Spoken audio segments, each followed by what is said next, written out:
I'm honored today, September 4th, 2024, to have with me the distinguished, as we see here, Wilfred Reilly, Will, as he's often known. He's incisive and decisive and concise at the same time. I really love his takes. I follow him on Twitter at Will.Beast something or other. I'll show it to people later. And he's got some of the best books around. He's a debunker. A lot of what we think we know because we think we know it. And Will has gone around declaiming and pointing out that sometimes it's what we know we don't. So, Will, what are you working on? What's keeping you motivated, and what are your books, your conferences coming up, etc.? Tell us a little bit.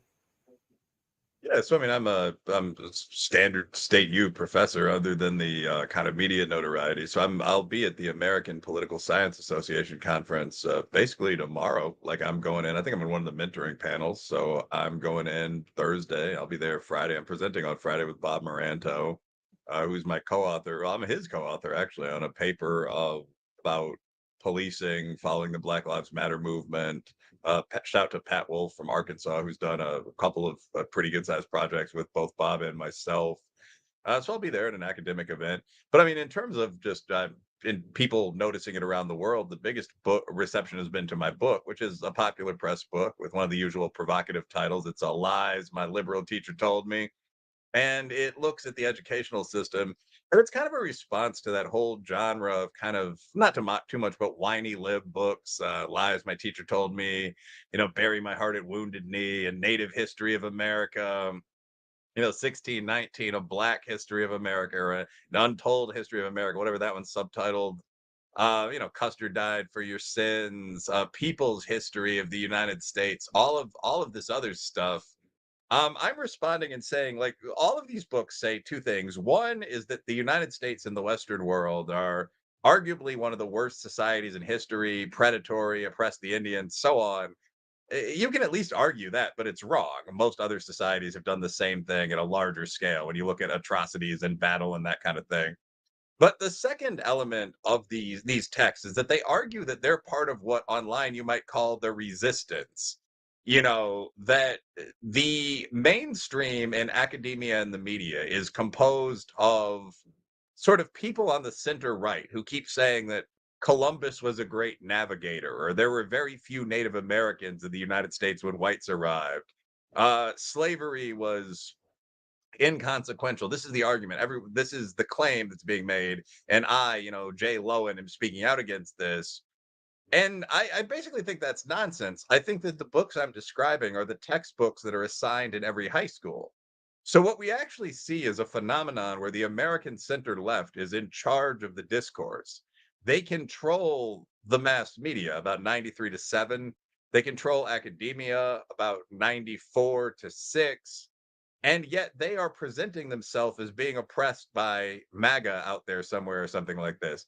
In reality, people need to go in and look at their narrative, which is actually, fourth wave feminism, modern gender ideology, a light form of socialism, which is actually what most of our kids have been hearing for most of their lives. And I do that, and I find that a lot of the things that they're saying are just wildly untrue. So, yeah, that's the point of the new book. Yeah. It's kind of, as you were talking, I was thinking about Jussie Smollett. He was oppressed by MAGA guys and at minus 15 degree Fahrenheit weather in wintry Chicago, who wanted to pick him out and deal with him as, and I think it's very similar. It's kind of emblematic of the whole narrative of oppression, and they pick out this MAGA thing. And then it turns, it actually kind of segues nicely into your other book, Race Crime Hoax, I believe. Yeah, hate crime hoax, actually, but yeah, I think that's a very important point you just made, because Jussie Smollett was kind of the emblematic case of what was presented as this whole tide, remember, of these hate crimes. If you were around as an upper middle class citizen at this time, there was Covington Catholic, where all these kids supposedly surrounded this Native American wise man and threatened to take his sacred rain drum away, and were shoving him and laughing at him. There was Yasmin Saweed, where these sexualized white frat boys surrounded this Muslim woman, groping her from behind and ripping her hijab off, and just all of this stuff that's at like romance novel levels of absurd. And none of it happened. And Smollett was kind of the emblematic case there, where the guy from this beloved hip hop TV series is just walking down the street. He's in Chicago. He's in a neighborhood that's probably 25% gay and black, Streeterville. I have friends that have lived in that community, quite a few. I've slept there many a time myself.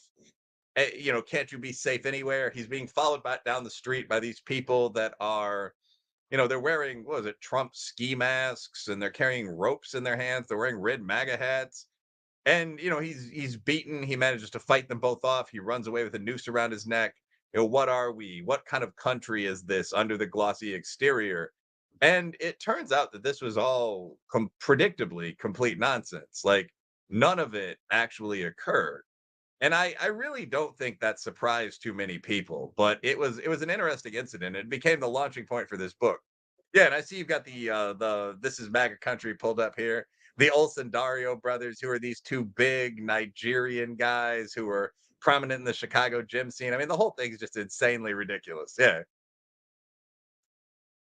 And this is the stuff we have to kind of sift through. I mean, it's incredible. There's one kind of hoax after another. There's an old joke, I guess it is, kind of a leftist goes up to a rabbi and atheist, whatever, and he's like screaming at the rabbi, there's no God, blah, blah, blah.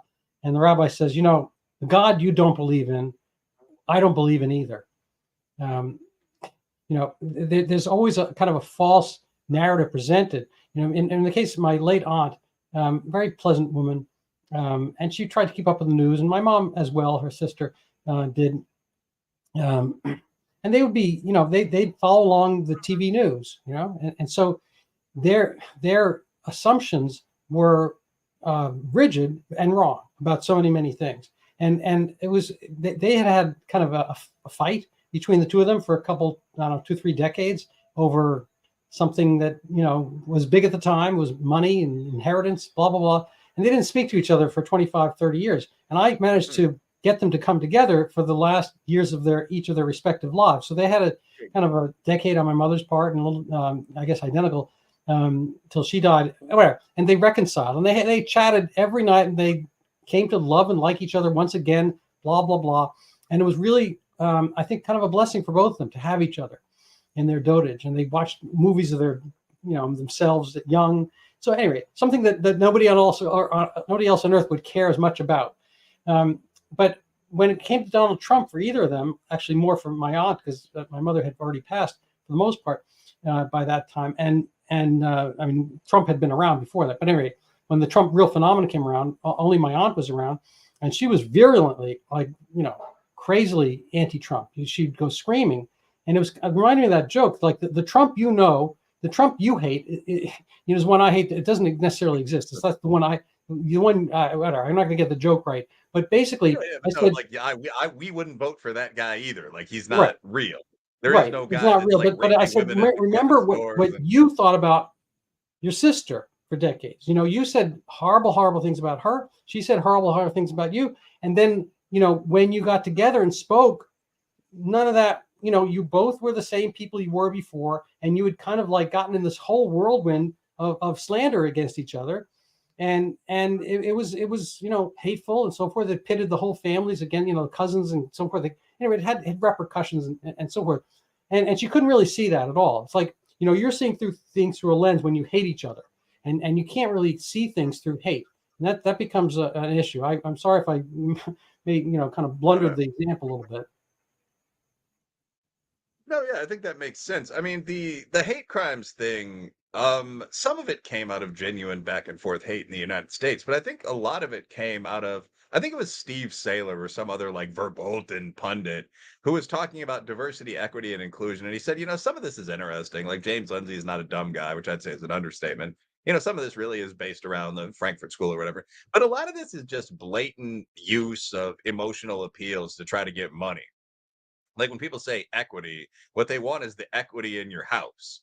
Like there were groups that happen to include blacks, like young feminist women, immigrants that don't have as much guap, as much cash as other people, and they want some of it. And these days, you can't just knock someone over the head and take their gold. It's considered very gauche, right? So you come up with what's called the facilitating narrative. I think this would probably be my term and not his, but like, why should you have a right to rob this white guy who's from Lithuania who's a doctor? I mean, what has he ever done to you? Well, his people, you can make up this sort of bullshit and you allow it. I think the appeal of the hate crimes narrative, when I was writing Hoax and I was interviewing people about this, was that there's very little visible racism in the US middle and upper middle class. Like, we both hired people, we all know this. I mean, if anything, there's an advantage for at least Black and Hispanic minority individuals, NAMs, non Asian minorities. Anyone who's ever been a boss has heard the term in most job markets, and it's starting to get to the point where it cancels out the audit study advantage of residual racism. And this is just regular research. So if you're looking at this and you're saying, well, where is all of this that I'm hearing about?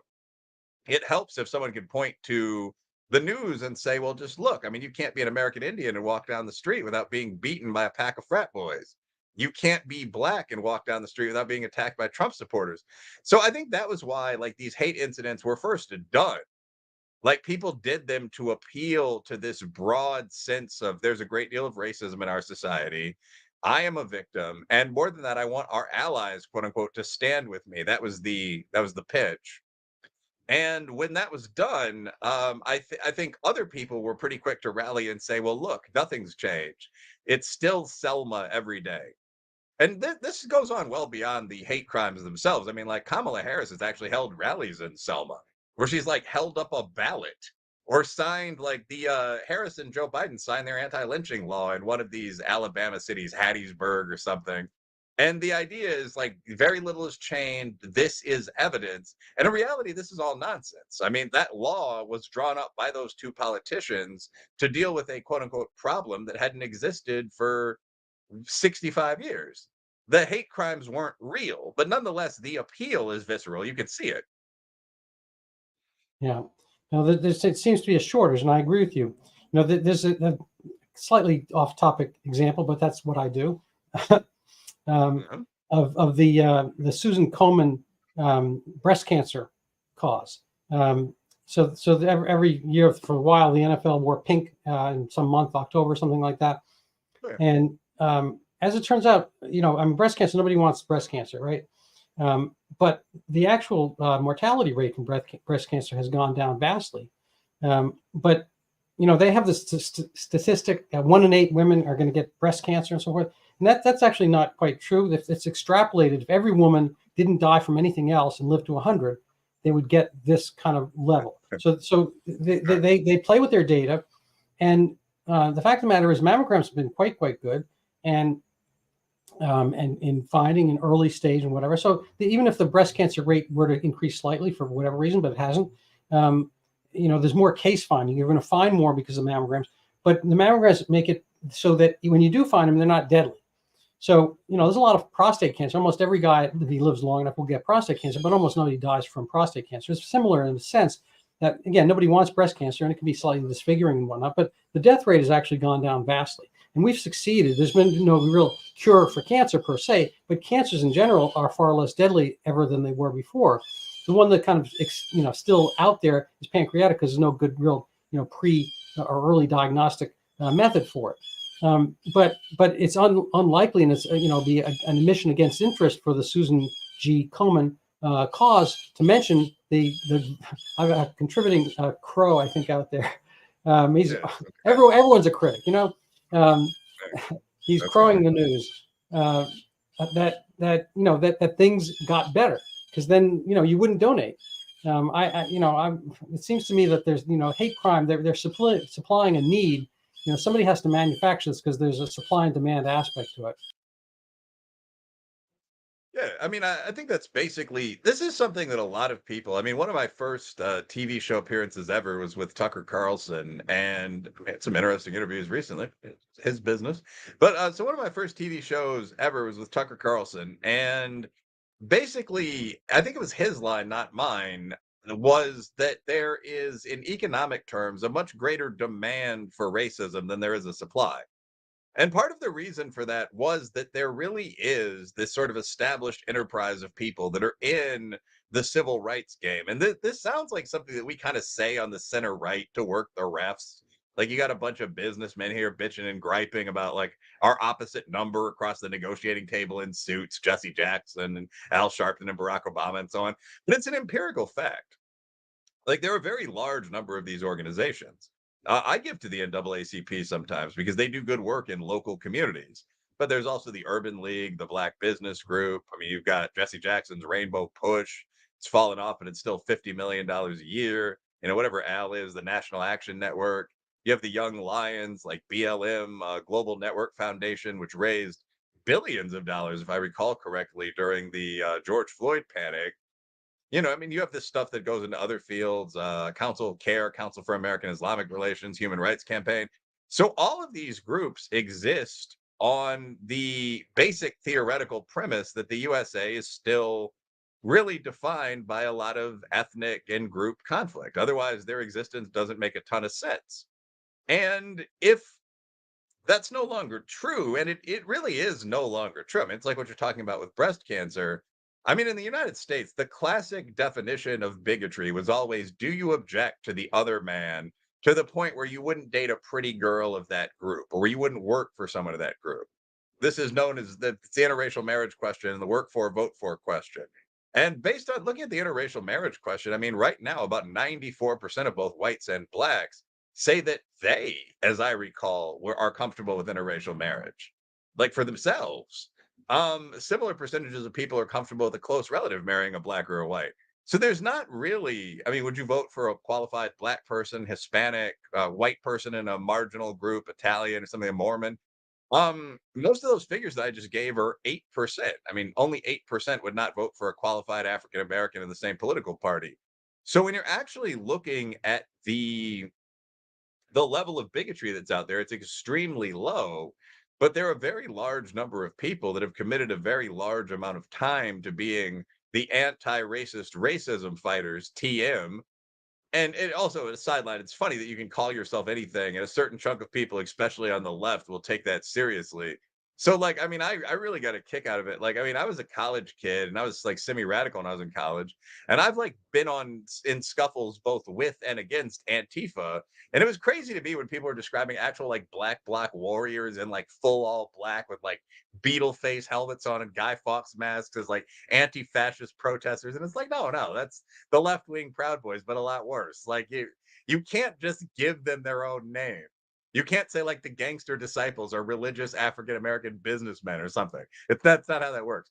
But anyway, getting back to the point, I mean, you have a massive infrastructure that's in place that's designed to bring in money, essentially money and signatures around certain causes.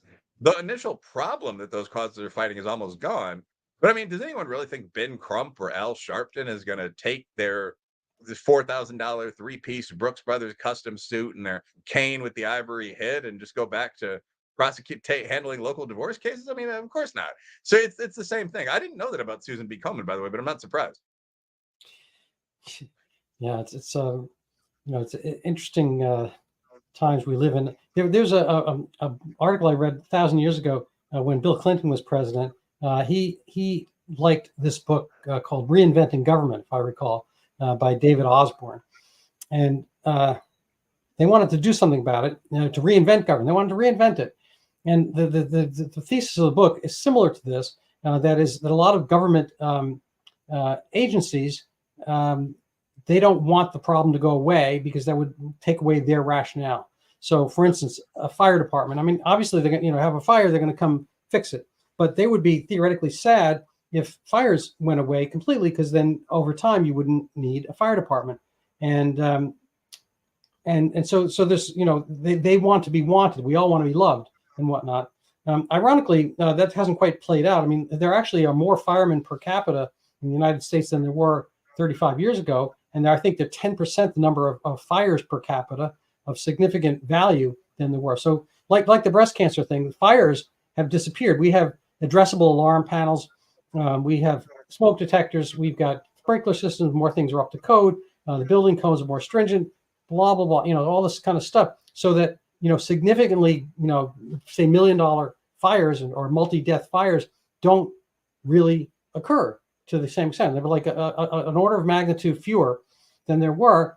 But firemen actually are making more in real dollars now than they were then. And I think there are more per capita than there were then as well. So firemen kind of haven't taken the hit. What they've done is they've slightly morphed their mission. They show up with every ambulance.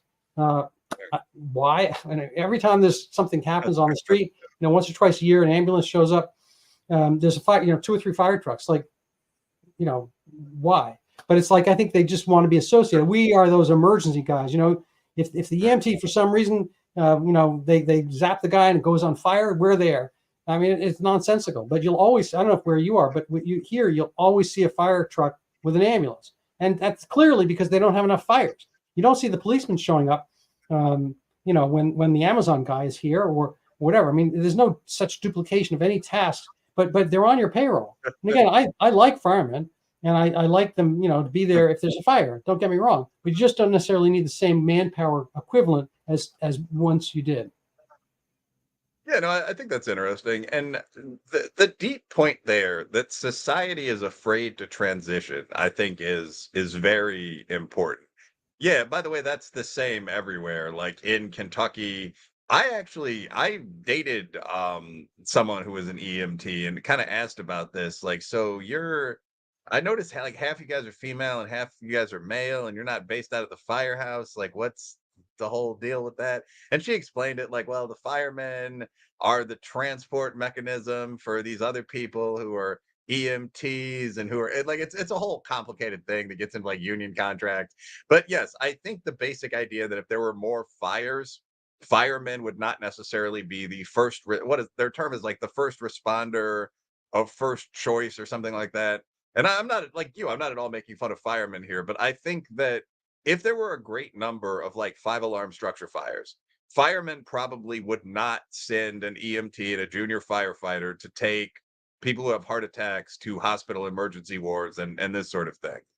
Now that actually you can argue that's a very useful task, and the big fire guys seem to do it pretty well. So do you need a restructuring, or have they just quietly redefined their job? That I'd be interested in seeing, not a McKinsey, but a useful version of that report on that. But for most other stuff, like buddy of mine, I think it was our former chair, LG McFadden, once played golf with a guy from the Tennessee Valley Authority. In fact, I was there at this time. If I remember the story, you're familiar with the TVA, right? Yeah, the Tennessee Valley Authority, right? Yeah. Have we It talked about this emanated. before? That was one of the New Deal items, and then it, I don't know, just hung around. I guess. I mean, I think they built some dams or something like that. And Yeah, that's the thing. Like, I mean, when you're if you're talking to someone from an agency like this, and I've had several experiences with like the Appalachian Regional Commission, like in my professional role. Like this one's just very funny because yeah, the Tennessee Valley Authority re-electrified the South during like the New Deal. Yes, but I mean, whenever you talk to someone from like the ARC or the TVA, I mean, you kind of want to avoid and kind of want to ask the question, "You're still there?" And the answer is yes. And we're $1 billion agency now. We've got this is our building in downtown Lexington. And the reason for that is that people in these agencies, they don't want to be out of work. I mean, until the 70s or 80s, that meant you're looking for a new job and you're downsizing a house with the wife. So you create a new mission. Like, why is it still important to fight rats in the Appalachian Hills? Well, because the rat's a filthy animal that carries the following new diseases that are coming here in the age of modern immigration. So that's how you get things like the size of the federal government bureaucracy, which is something I talk about in my politics 446 class every year, growing from literally the Department of, State, War, and the Treasury to the 35 plus executive administrative agencies we have now.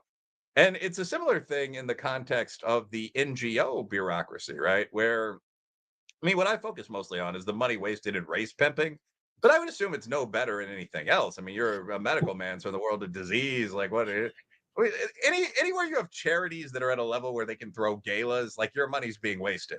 I Like know. my fiance, who's by no means a sucker, will want to write checks. And like, it's how can we not help them out? The animals, and they'll give us a ticket to the ASPCA gala, and I'll sometimes we'll do it. I mean, happy wife, happy life. It's a good cause, but I'll start thinking about it like the ASPCA. What?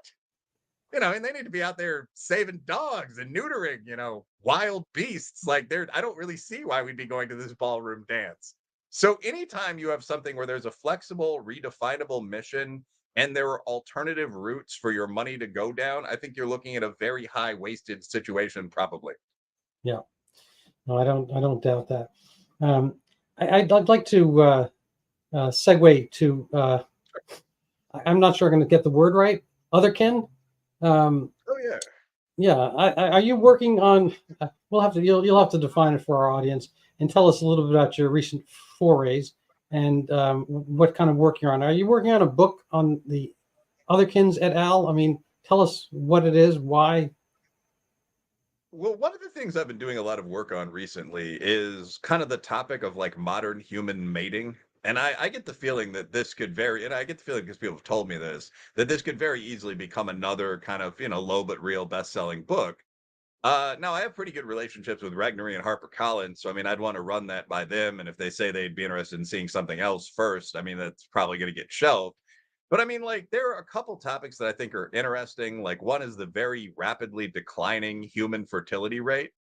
I mean, so as far as I can tell, for the American upper middle class, lower upper class, it's about zero point 0.7 children per couple. So that's like zero point 0.7 per two people. And in the Asian countries like Korea, Japan, it's not far above that, like zero point 0.8, zero point 0.9. Europe and the American middle class, working class, a little better, but like 1.5, 1.6. So why is this happening? And there seem to be like really predictive factors there. Very heavy use of birth control, including hormonal birth controls that probably aren't that good for you. We're now starting to recognize marriage at incredibly late dates. I mean, like we women often get sort of blamed for this, but the average age at which men are willing to commit today, like first marriage and first proposals, 31. um, so I'm interested in writing about a lot of this and sort of saying, well, some of this is species threatening. What's going on with this? And there are a lot of things that play roles. I mean, there's screen time and pornography and later wave feminism and a bunch of other stuff you can tease men and women about or go well beyond teasing to real justified criticism. One thing seems to be the intrusion of sort of HR style rules into every aspect of dating, where colleges, none of this is actually in the real law. I looked, but where colleges will have codes that say things like anything from suggesting alcohol as part of a date to telling your partner that you will leave if sex life doesn't improve could be construed as, coercion and grounds for expulsion. Like people are really navigating this sort of almost legalistic minefield early on. And a lot of people don't want any kind of serious commitment at all. I think that plays some role. But anyway, I'm putting together this series of articles. Like my next 3 NRO pieces will be on these topics. And as part of this, I found myself segueing into the idea of identity. And I think the initial prompter for that, I'd thought about writing about otherkin and the queer community and so on years ago, actually. It's on my Amazon profile. But one of the prompters for that this time around was these growing identification numbers that have become staggering the past year or two. So if I get the figures from one of my own older pieces correct, 21 to 25% of young Americans, generation below millennials, Gen Z, I believe, identify as queer somehow.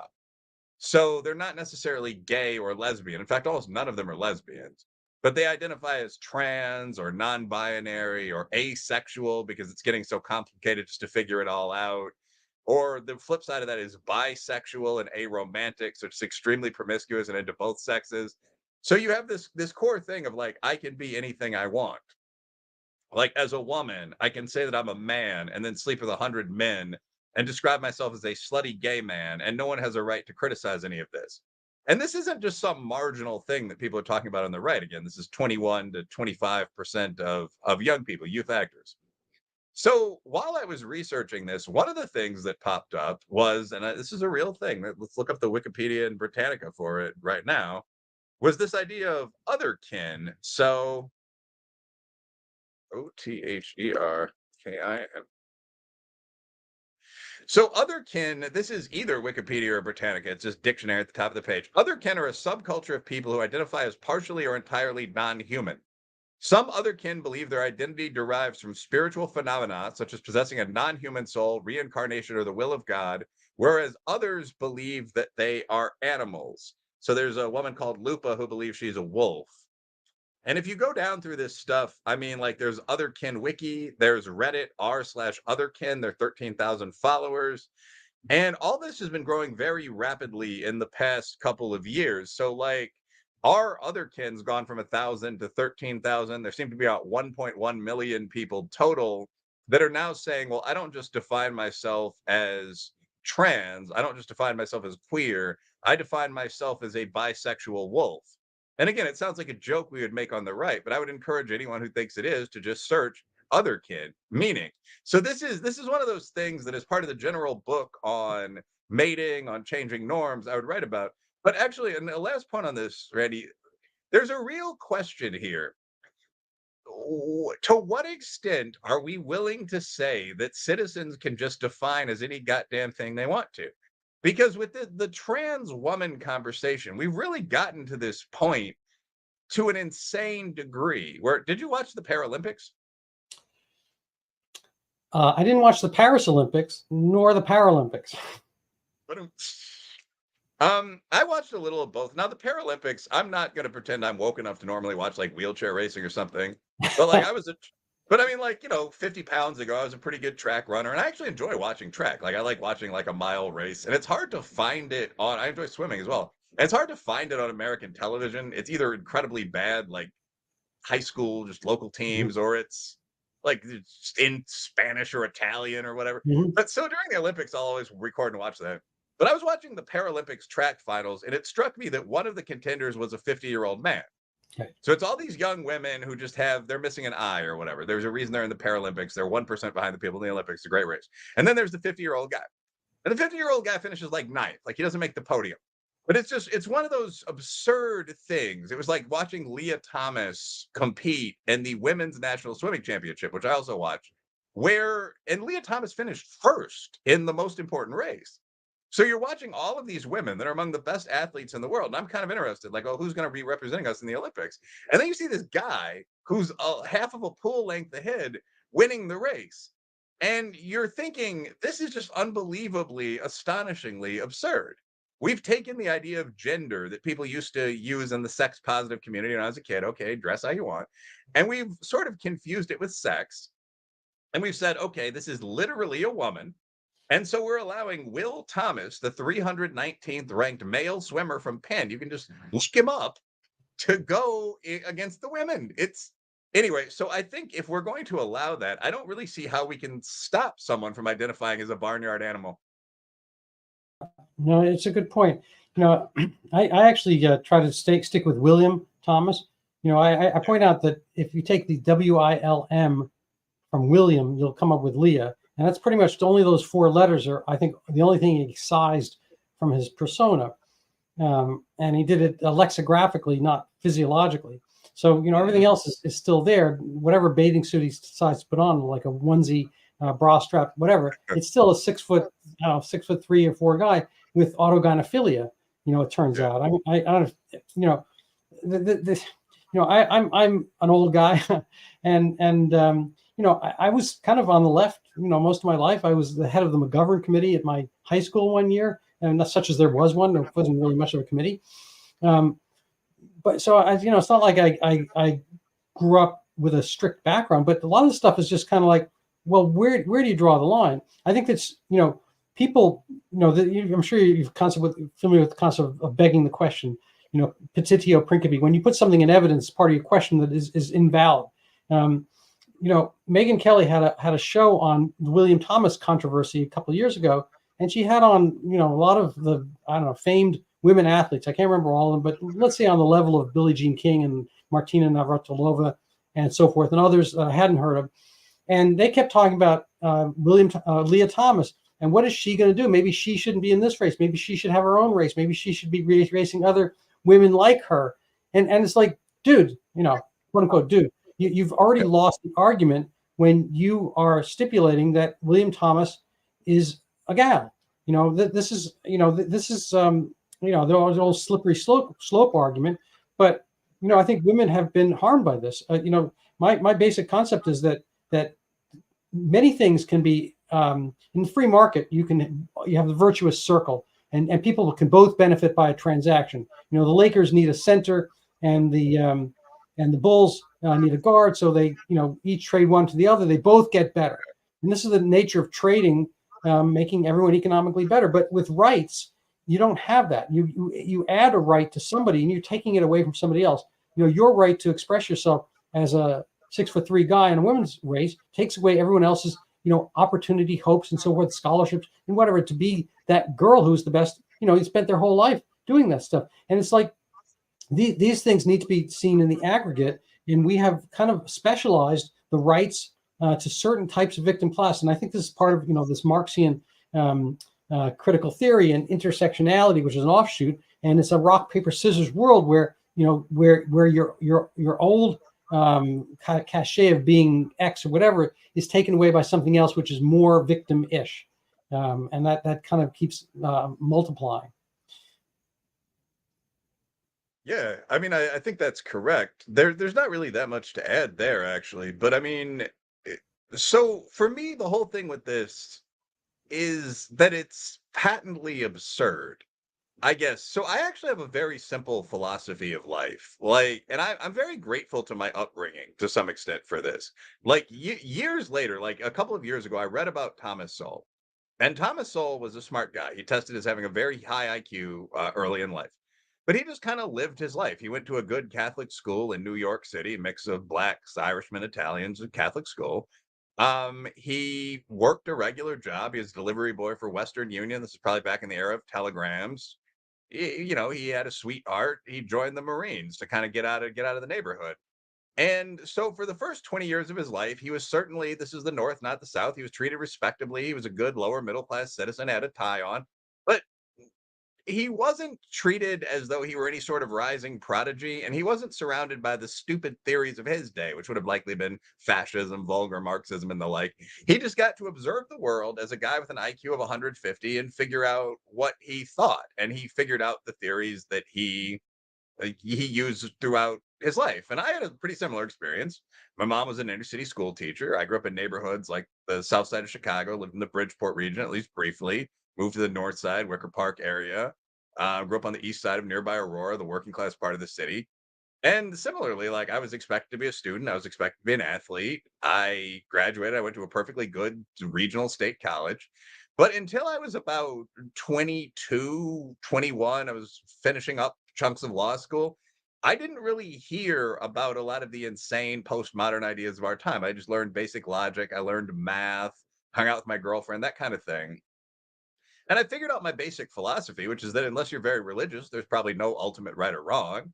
But sort standard virtue ethics bring you happiness most of the time. This is Aristotle's eudaimonia. There are dozens of life proofs of it.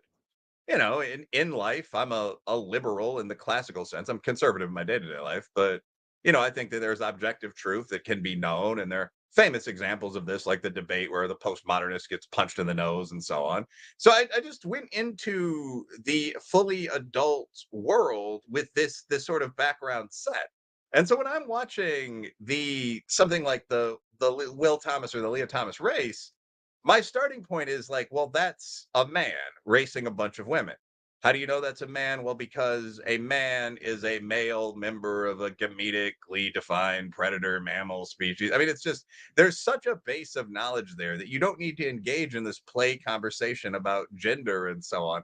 So to me, all the fluff and nonsense that comes about if you reject the initial starting premise isn't necessary, because I don't reject the initial starting premise. But once you reject the initial starting premise of, for example, truth can be objectively knowable, or even something like humans have very clearly defined sexes, which can be identified at a gametic cellular basis, once you reject that, it's very hard for you to say that certain standards should exist. So like the Lupa question, the famous, like the bisexual wolf who howls in Matt Walsh's movie, like, why can't you be a wolf? Well, the answer is because you're not a fucking Canis lupus. Like, you're not a 120-pound wild dog that runs on all Yeah, fours and yeah. hunts large ungulates. You can I mean, probably it's know just like, this.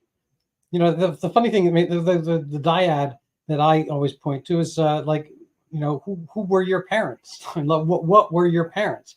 Did you have a wolf up there?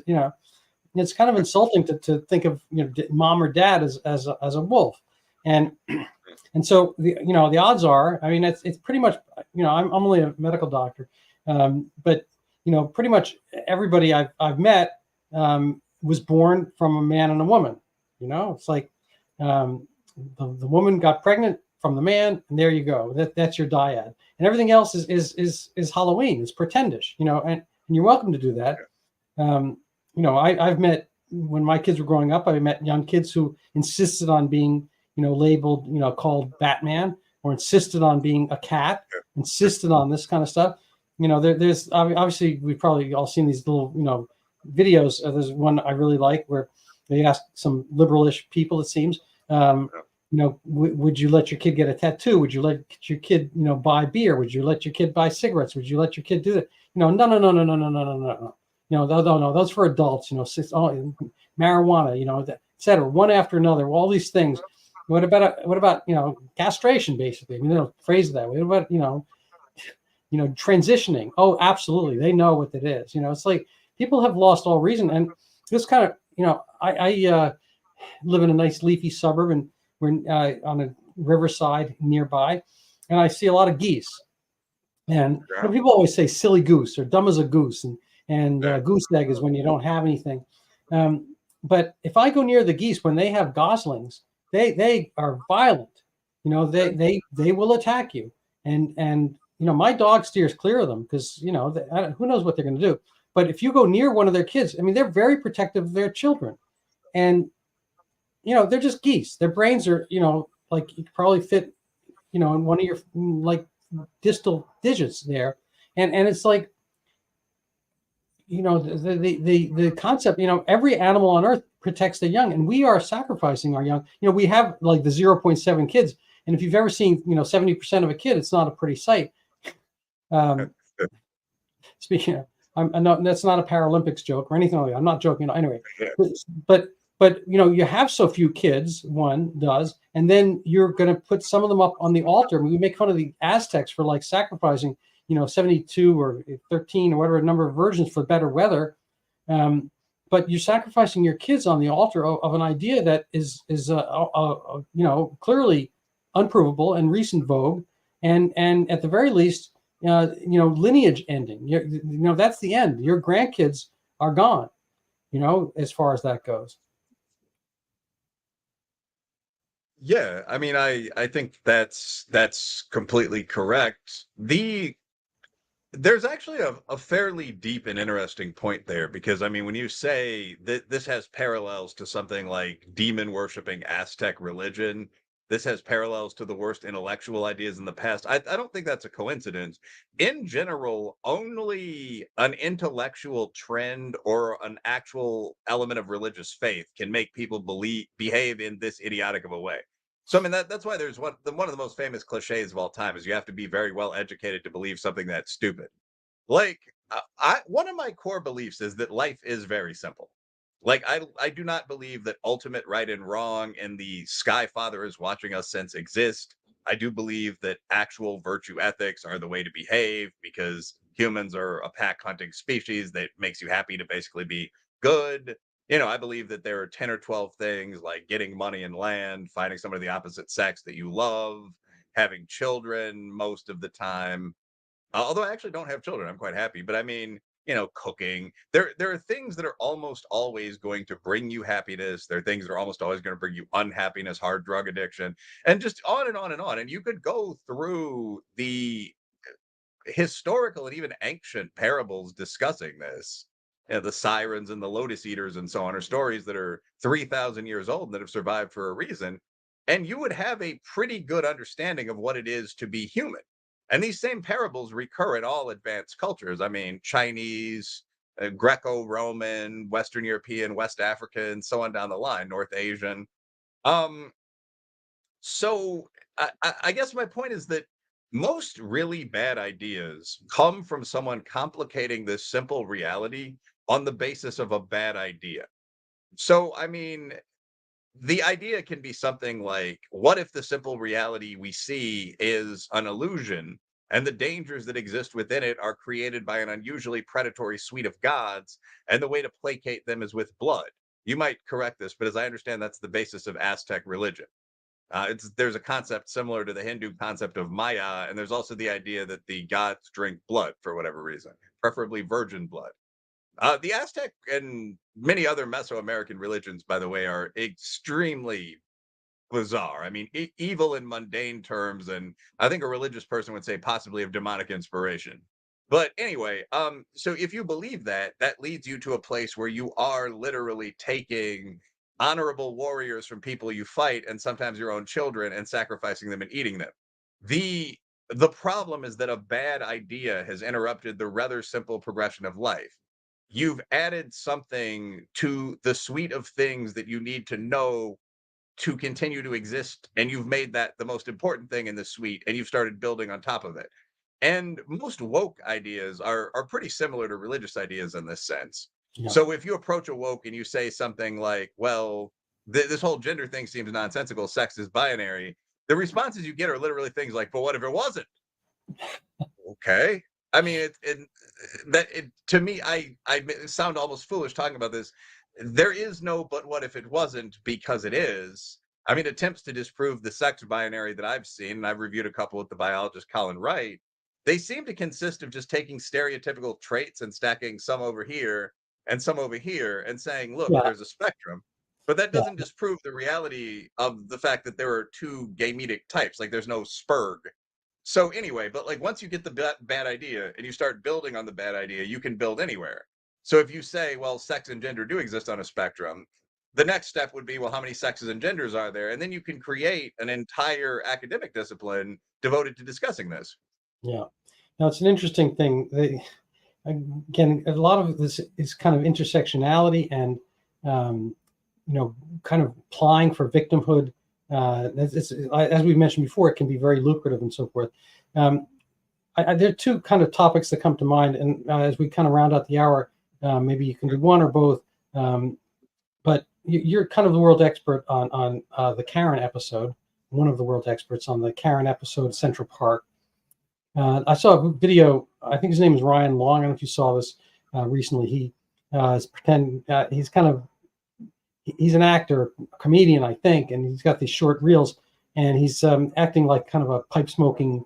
I guess he's maybe a cigar smoking kind of noir character, and he's expounding on the schism in that white men have abandoned white women because white women have gone super woke, and they had, I'm not going to do this whole thing, but they basically lost out in the Karen episode because they didn't realize they weren't as special as the black guy, blah blah blah. It's kind of this pitting people against each other and divisiveness, and now they're on their own. But leaving aside his take on the matter, which is semi insightful, semi funny, and semi tragic. So that's three semis.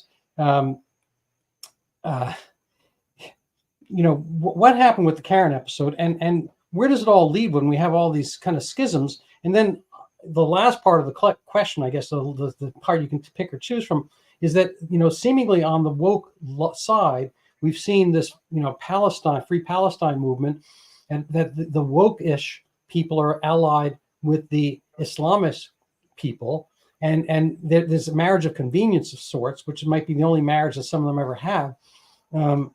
But in the long run, this is not something that can work. The non-binary is not going to work in a religion that is very, very, very, very binary.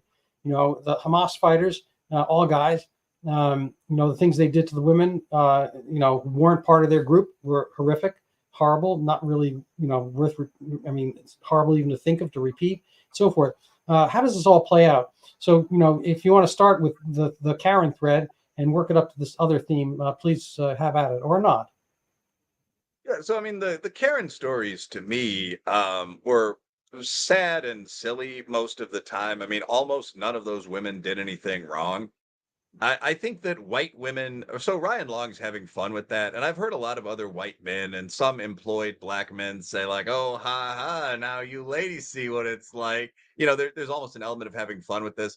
I actually don't think guys should do that. I think men should, in general, support women who find themselves in these situations, and then say, "Look, and now you need to return the favor and understand that a lot of this stuff that's said about us, we're a bunch of rapists and so on, is complete nonsense too, right?" But the Karen incidents in general were minor arguments or fist fights that happened to involve a white woman. The most famous, yeah, I wrote a piece about this for commentary. The Karens were innocent. The most famous Karen incident, the Central Park Karen story, involved a woman who was walking her dog alone in the Central Park Ramble, which is a open area of blown down brush in the park, as you probably know. She let the dog slip the lead. The dog's running around sniffing. It's having the time of its life. Big black dude comes out from behind a bunch of bushes and he's got a backpack in his hand and he's unzipping it. And he says, "Put your dog back on the leash." And she says, kind of, I mean, these are all New Yorkers, like, "Buddy, who are you?" And the guy says, "I'm going to tell you one more time, lady, put your dog back on the leash." And so I'm sure as a Chicagoan, I'm positive they start yelling at each other. But both of them deny this, of course. Civil conversation, by God. But anyway, so finally the guy says, like, "Put your dog on the leash, or I'm going to start doing things to you and the dog that you won't like." I think that's a direct quote. Now, that's a crazy thing for a big guy to say to a woman alone in the middle of the woods. So it turns out the guy had like dog food in his bag, by the way. Also, he was like trying to lure the dog over. He probably just meant he would kick the dog or he would call the police on the dog or something like that. But so the woman says, "If you try anything, I'm going to call the police and I'm going to say that there's a big black guy who's threatening me and who could hurt or kill me." And she, by this point, is getting either real or fake hysterical, and they start yelling again. She calls the cops. And I do think the woman went over the line. I mean, we've all seen, anyone who's been in a domestic argument has seen the power of fake tears, is perhaps worried about the authorities being called. But the reality is that this woman was not attempting to abuse an African American man for no reason. She's in the middle of the woods, alone, unarmed, and a guy tells her he's going to do things to her she's not going to like, quote. And so she gets on the phone with the police.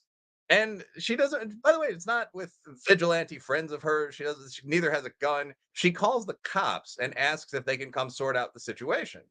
And when this is pointed out, like sort of Black Lives Matter focused friends will say, but of course, calling the police on a black man is attempted murder. It's very dangerous.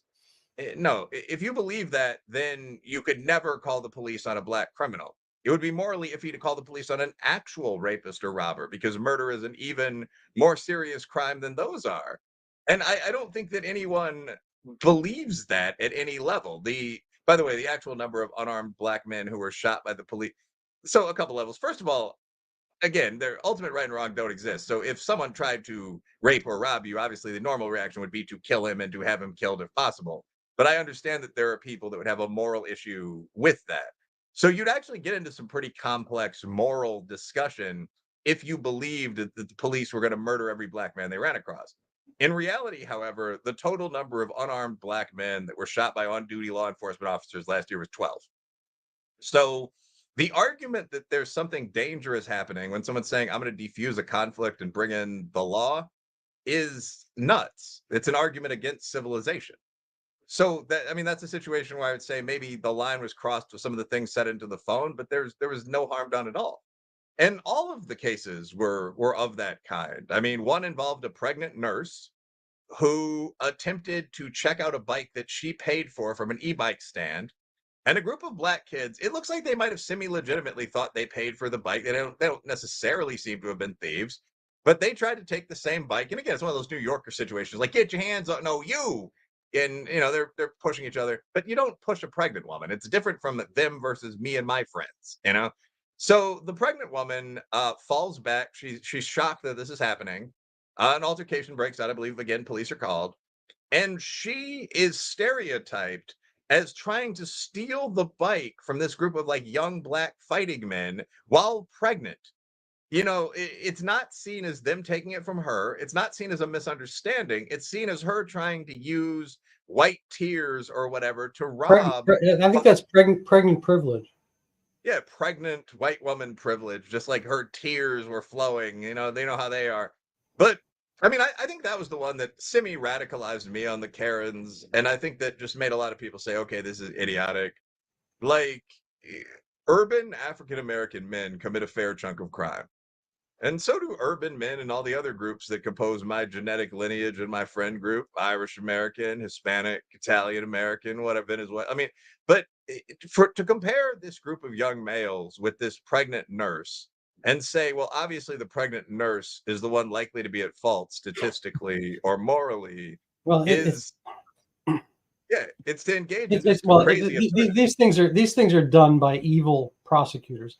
You know, there was that case in New York City. The the guy you'd want your putative daughter to marry, subdued a lunatic, I don't know, schizophrenic, violent offender with a knife, and who he spends time in jail. I mean, or prison, maybe jail, I guess, waiting, and he's charged with this and that. It's like, I think there's just an evil sensibility, whether or not it's demonic or not, but an evil sensibility to keep devaluing actual genuine heroic masculinity, and to overvalue horrible toxic criminality, felons.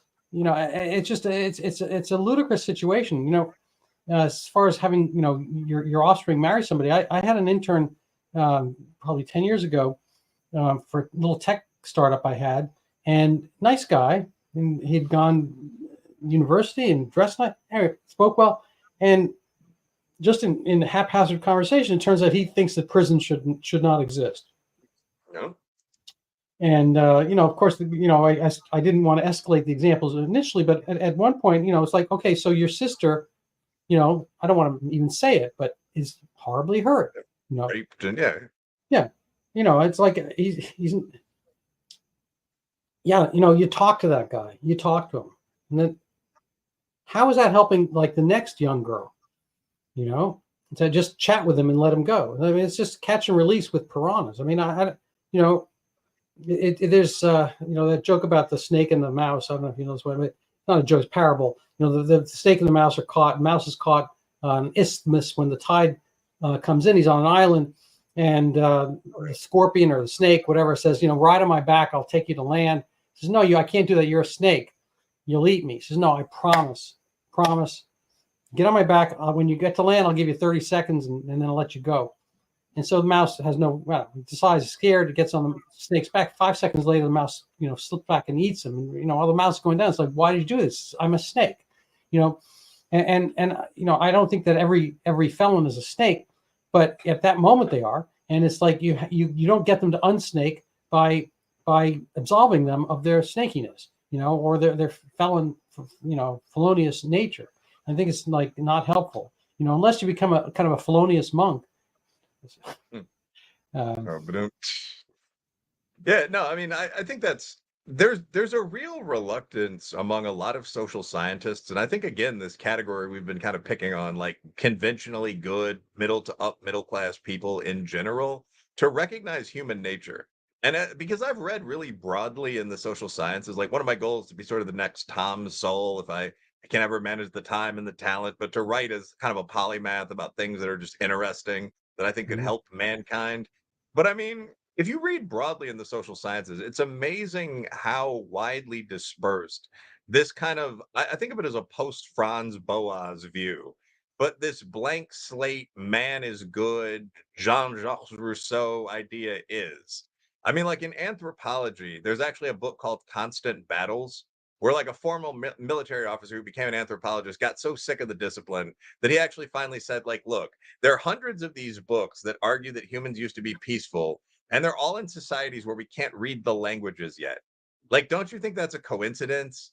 Or that's not a coincidence? Like, that every time we decode something like ancient Mayan hieroglyphs, it turns out they're all about war.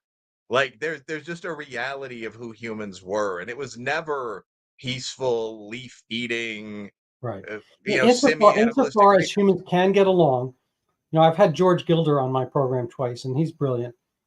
Insofar as humans get along, it's because they've, managed to get away from kind of the rape pillage cycle, and the only way to get wealthy was to take from somebody else, whether it's land and fixed property, and items, herds and whatnot. But now we can get wealthy, kind of sitting in a cubicle, creating something ethereal out of,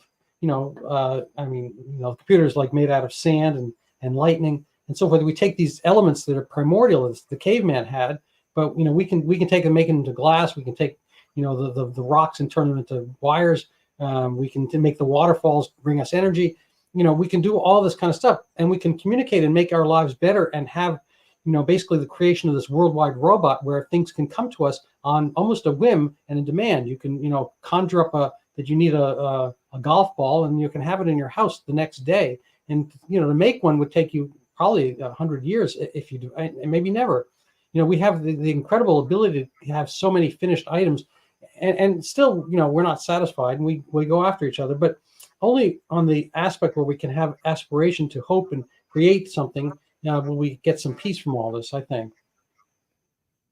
Yeah, I think that's actually a point that's forgotten by most young people today. Like, you often hear that capitalism is the cause of war and conflict. No, capitalism is the only thing that can break the endless cycle of war and conflict. Like, in traditional societies, what you have is agrarian mercantilism. So you basically have two possible jobs. I mean, there are a few others like whore and, you know, spy, but the two main jobs, if you're an ordinary talented male, are farmer and lord of farmers. Like, there are people that grow stuff, and there are other people that take a certain percentage of the stuff and provide managerial services, mostly fighting and taxation. And so how wealthy and powerful your kingdom is depends on basically how much land you have to grow stuff, and how much processing ability for stuff you have, how many windmills and grist mills and so on. So only when you develop first the second stage of mercantilism, which is trade, where you can put your windjammer ships out on the ocean sea, and you start trading your grain for wine and so on, and you start getting economies of scale that are reciprocally better. I mean, that's one stage of development, and then at the next level, like, you learn how to really invent things. I mean, you go through that scientific revolution where the Greeks came up with some ideas, and the Arabs took them from them, and the Chinese built on them, and then the whites got those again. And then you start really getting into past the Renaissance and the Enlightenment, and you actually have people making stuff. You have machines with gears that can make other machines and so on. And when you get to that point, when you finally break, what did Game of Thrones say? You break the wheel. You finally get to the point where each generation can grow larger than the previous one without starving, because the pace of innovation, which is potentially exponential, exceeds the pace of population growth, which is geometric. That is the thing that removes humans from the wheel of savagery. So only capitalist systems so far, and a few elite mercantilist systems, Rome's, have managed to ever do that.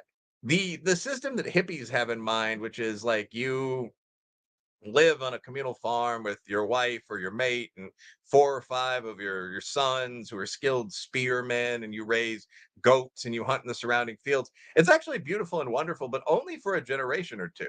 Because the problem is that each of your five sons has six sons, as long as the farm is healthy and beautiful and has enough Right. land for you to keep raising people. So when you get to the point where you have 30 people, this is what's happened in a lot of previously very civilized countries, Rwanda, Cambodia, and the whole area is subdivided into all these tiny lots, and people start killing each other. Or you do what the Europeans did, which was at least useful in terms of them conquering large chunks of the world. But every son beyond the second has to go seek his fortune. So you get on a pirate ship and you go find other people to fight. What was the old Spanish saying? A muerte o za plata, death or glory. It's actually not even death or glory. It's death or gold. Like, the basic idea was like, okay, there's the boat. Now we're going to set it on fire, and we're going to march inland and fight those people with Jaguar hits on top of their helmets. And enough of us are going to die that even if we lose, this will be a logical thing. Or even if enough of us are going to die that this will be a logical thing for our founding population, if that makes sense. Mhm. And if we win, it will be a great thing for us as well. That was the other way of getting rid of surplus males. Yeah. So it's a mild irony. I know we could spend another hour, and I'm not going to do that today, talking about Black Lives Matter and stuff like that. But it's interesting, as you were talking, I was thinking about slavery, and slavery was part of this machine. In order to have enough workers, if you didn't have enough of your own, and you wanted to get to the managerial class, the one way to do that is to replace yourself as the field workers with slaves. And the places you rape and pillage, you can take the useful people and have them become your machinery. So it's an irony. There's all this emphasis on the 1619 Project and whatnot, but most of them align with socialism. The way out from slavery is to have a free market system of trade where people have economies of scale, where they can have machinery, where they can grow themselves out. The places where slavery still exists are pretty much in the world where you have not seen any modernity. Maybe Mauritania and Mali and places, and maybe southern Libya and whatnot. And there might be other aspects of slavery around, indentured servitude and whatnot. But the way out of this tends to be, open free market trade. And anyway, I think, there's that. So final words before I have my final word. Sure. Yeah, I mean, we've talked about a range of different topics. I think that the final word actually would relate to what we just talked about, which is, again, it's important to contrast popular lies with reality. And reality generally through qualitative methodological analysis, in this case, if not through quant analysis, for anyone that would probably listen to you or me, can generally be determined. So, I mean, when someone says some nonsense like capitalism is the cause of warfare, I mean, you can simply test that by looking at whether warfare existed prior to capitalism. And I mean, a similarly simple analysis can be used against to analyze most things that people from the right and the left say to you in life. So I recommend you do that. Perfect. Well, thank you. People can find you, as I showed on Twitter. I'll put the link up. And if they want to help support my video cast and have wonderful, brilliant people such as yourself, they can go buy my book, Overturning Zika, the Pandemic That Never Was. Hopefully, I'll have some other books out in the next little bit. Topics, well, one is on the narcotic, the opioid epidemic, and getting away from opioids, withdrawing from the addiction maze. But we'll get to that another day, another time. Thank you so much, Will, for being on my show. It's been a pleasure listening to you. I'm happy to have. We will need very shortly, I'm sure, sadly enough, the next Thomas Sowell, and you have excellent articles, and people can find you at Commentary NRO on Twitter and X, that is, and here. So thank you so much for being on. All right. Thanks a lot. Thank you for having me. It's always great to come on. Have a good night to you and the audience. Yeah.